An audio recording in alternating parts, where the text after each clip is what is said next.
Je m'appelle Baba Joseph Kabamba.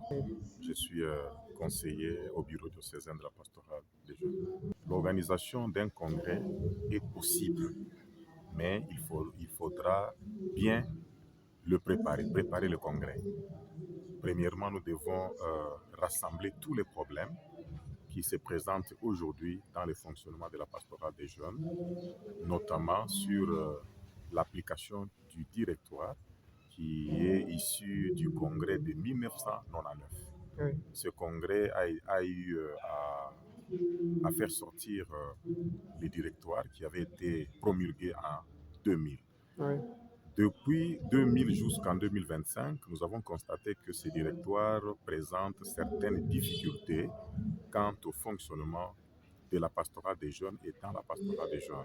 Oui. C'est pourquoi nous sommes appelés à y réfléchir, à amender ces directoires. Et cet amendement ne peut pas se faire lors d'un conseil diocésain ou d'une rencontre quelconque. Ce n'est qu'à l'occasion d'un congrès diocésain des jeunes. Oui. C'est pourquoi nous souhaitons que ce congrès puisse être organisé afin que certaines situations du directoire soient amendées et permettent à ce que la pastorale des jeunes fonctionne conformément aux actuelles exigences de l'Église. Oui.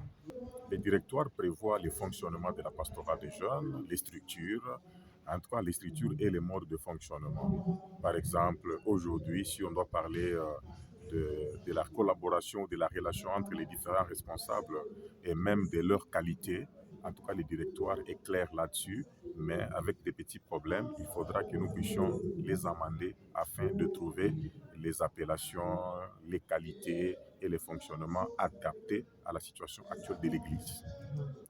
En tout cas, nous remercions beaucoup les autorités ecclésiales, en commençant par son Excellence Monseigneur l'Archevêque, parce qu'il a toujours été attentif aux doléances des jeunes.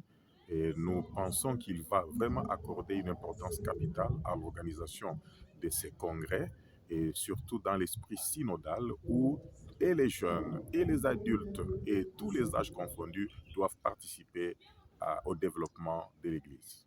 C'est Papa Honoré Kabange. Oui, je suis engagé dans l'Église catholique depuis déjà très longtemps. J'étais responsable des jeunes dans une paroisse et puis d'un secteur au niveau de la pastorale des jeunes et même responsable de la pastorale des jeunes diocésains jusqu'en 2000. Et aujourd'hui, je suis Moussaïdis de la paroisse Sainte-Marie et Virginie.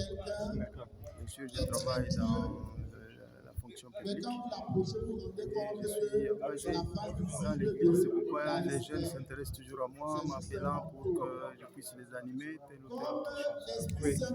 Oui, congrès, moi je trouve que c'est toujours possible parce qu'un congrès, c'est comme un forum. Le forum nous aide à changer de nature ou avoir une perspective d'avenir. Pour que dans cette perspective, on voie comment est-ce qu'on peut orienter les choses sur tous les aspects, sur tout le plan. Pour les jeunes, aujourd'hui, nous sommes dans ce qu'on appelle la mondialisation. Vous comprenez que les jeunes, beaucoup de jeunes se perdent un peu dans ça. Alors, avec un congrès, ça peut aider, comme en notre temps, c'était le média, c'était beaucoup de choses comme ça. Mais dans ce congrès, on a dit non, qu'il fallait que les jeunes se concentrent sur leurs responsabilités qui peuvent les aider à faire de leur avenir un avenir meilleur. C'est la même façon dans un congrès pour les jeunes. Et c'est pour les aider à prendre des responsabilités parce que le pays est en train de les attendre.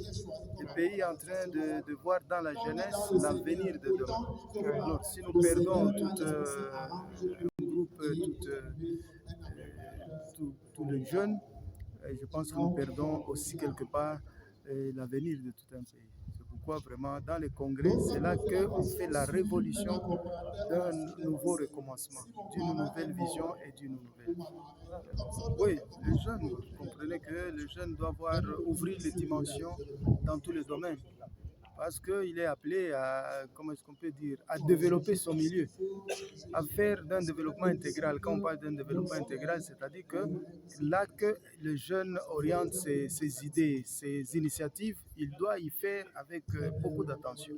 Et cela peut aussi amener à ce que d'un milieu simple à tout un pays, d'un milieu simple à toute une ville, Alors, je pense que le jeune ne doit pas se laisser seulement dans son quartier ou bien dans la paroisse. Il doit s'épanouir, il doit s'ouvrir, il doit aller dans toutes les extensions, que ce soit économique, que ce soit social, que ce soit politique.